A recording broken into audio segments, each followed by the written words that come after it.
Welcome into the LFC Transfer Room. Today's video is an opposition preview as the Premier League is back. Liverpool kick off their season away at Fulham at 12:30 p.m. UK time on Saturday.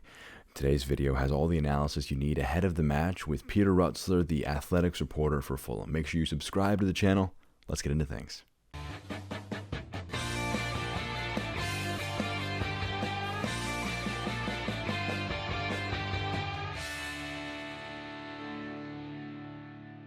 So let's get some analysis from Peter to kind of break down where Fulham have been at. Let's kick it off with the most natural place to begin, the preseason.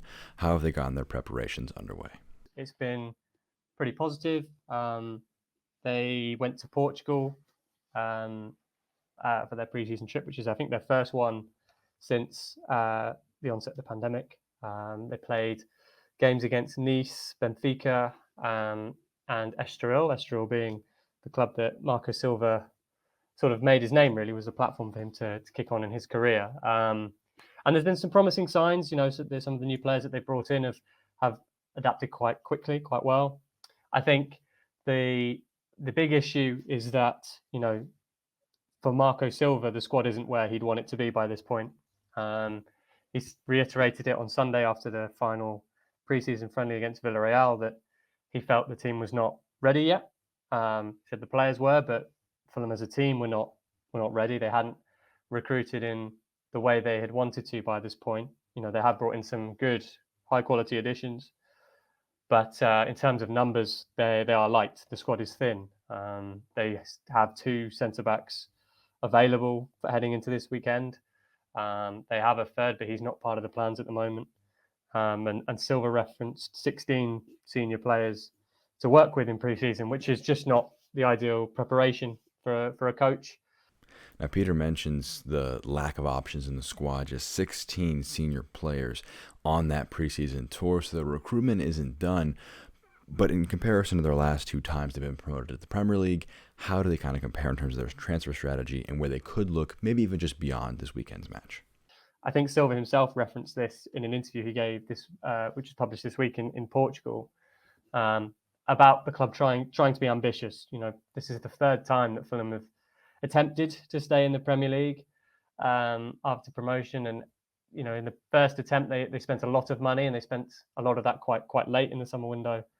The second time they had a lot of loans, did better, they were more competitive, but still had the same outcome.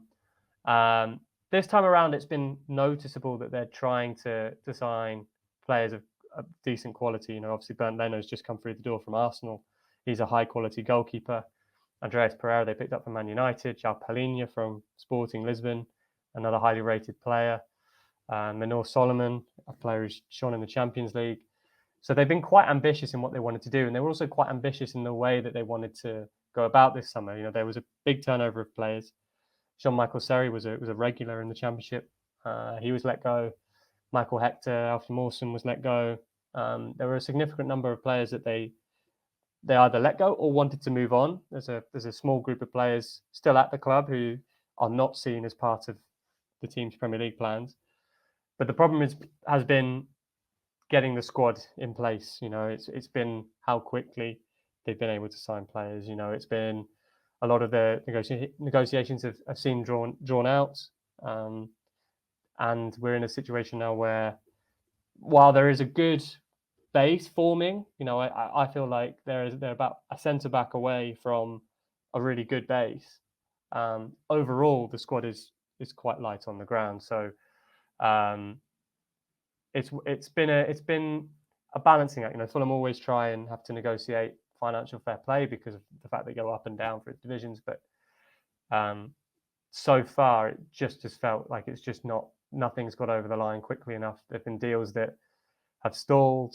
There have been transfers that haven't progressed probably as quickly or as efficiently as they would like. They're not the only club in this situation either, but quite clearly it's left the head coach particularly frustrated at how it's panned out. So we've had some broad topics to get things underway. How about the build-up to literally this match on the weekend? Their home opener after being champions in the championship last year. What's the sentiment around the stadium, the community, as they build up for this match on the weekend? Actually, in a way, it's probably a bit of a blessing to have a team like Liverpool, a game where they always say no game is a free hit, and Fulham know that because 2 years ago they took 4 points off Liverpool. But against a team of the caliber of Liverpool, no one's really expecting Fulham to take any points from the game. So considering the fact that they're not quite there yet in their recruitment, they haven't quite strengthened in the way they probably want to at this point. It essentially is a decent scenario that's Liverpool first up. Now, of course, Fulham will want to be competitive. They'll want to take points from the game, and they will want to avoid, a heavy defeat, for instance. But I don't think there's any expectation. I think the focus will be in the weeks to come. Brentford and Wolves are after that, and they are big games for Fulham. They'll want to be in a good position to attack those matches in the best way possible. So overall, yeah, I mean, obviously Fabio Carvalho is returning, so there'll be a chance to see him, and hopefully he won't do too much damage. But considering where Fulham are at, I don't think it's the worst thing in the world that they face Liverpool first. In a way, it's probably a good thing, actually. Now, tactically, strengths, weaknesses. How can Fulham try and make a repeat of their last 2 appearances against Liverpool in the 2020-2021 Premier League campaign? And how can Liverpool try and get a first win in 3 attempts against them in the Premier League? The biggest threat for Liverpool from Fulham will be their style of play. I think back to the FA Cup 4th round game that Fulham played at Manchester City last season, and I think City were caught by surprise at just how front foot and positive Fulham were, and confident Fulham were in possession. They controlled that game for a decent amount of time. And eventually the game got away from them. But I think in those early stages, I'm sure Liverpool will be prepared, and I'm sure they'll be aware of what Fulham will do. But Fulham do play with confidence. They are a ball-playing team, and they will want to try and take the game to Liverpool. And I think that is their biggest strength, and it will cause them problems. And they have goals in the team, and I think we will see that in Alexander Mitrovic, who will spearhead that threat for sure. And if Fulham can continue to create chances, he will continue to score goals, and have no doubt about that. I think the biggest weakness, will probably be defensively for Fulham. As I say, they do only have 2 centre halves on the books at the moment, and it is an area they want to strengthen. It looks like Tosin and Tim Ream are set to partner at the back, and Ream was fantastic last season. He's 35 in October, and he's in the sort of later stages of his career, and it will be a really tough test for him. I think there's no getting away from that. I think what will be intriguing to see is just how well he can perform at a Premier League level in a team that suits his best qualities, particularly on the ball.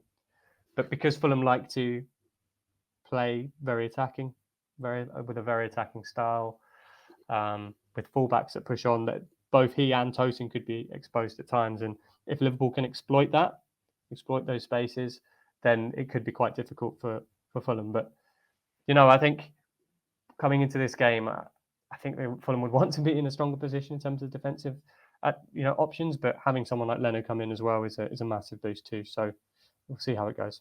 So some great analysis from Peter there. Let's kind of break down the squad options. As of Friday morning UK time, Ibrahima Konate, Curtis Jones, Alex Oxlade-Chamberlain, and Diogo Jota are amongst the players who will be unavailable due to injury for this first match. Some of them can be ranging a few more weeks into the season, especially Oxlade-Chamberlain with a more long-term injury. My predicted 11, what I expect to see based on the players who have played during preseason, our Community Shield that we had this past weekend. I would imagine Alisson returns into the net. A back 4 of Trent Alexander-Arnold, Joel Matip, Virgil van Dijk, and Andrew Robertson kind of maintained their place from that match against Manchester City. I think the same midfield will also persist. Fabinho, Henderson, and Thiago, I think, will be the one that gets things going. And I think it'll be a similar front 3 as well. I think Firmino gets the nod in that number 9 position, Mohamed Salah off on the right, Luis Diaz off on the left. That's the lineup I would expect. I may make a few tweaks, but I have to imagine Naby Keita and Darwin Nunez will be some of the first players off the bench for Liverpool, as they're kind of the guys who are in serious contention for a starting place there. It's a pretty favorable first match of the season against one of the newly promoted sides, a team who may be favored to struggle with relegation so far this season. Let me know your predictions in the comments down below. Make sure you subscribe to the channel for our watch-alongs, pre-match, post-match analysis, these types of videos that will be coming out before every single match all season long. We'll have all the expert insight that you could possibly need. This is just a preview. My background will look very different for next week, but I'm excited to bring you all the content you need around Liverpool Football Club all season long. I've been Jack for the LFC Transfer Room. We'll catch you next time. Take care.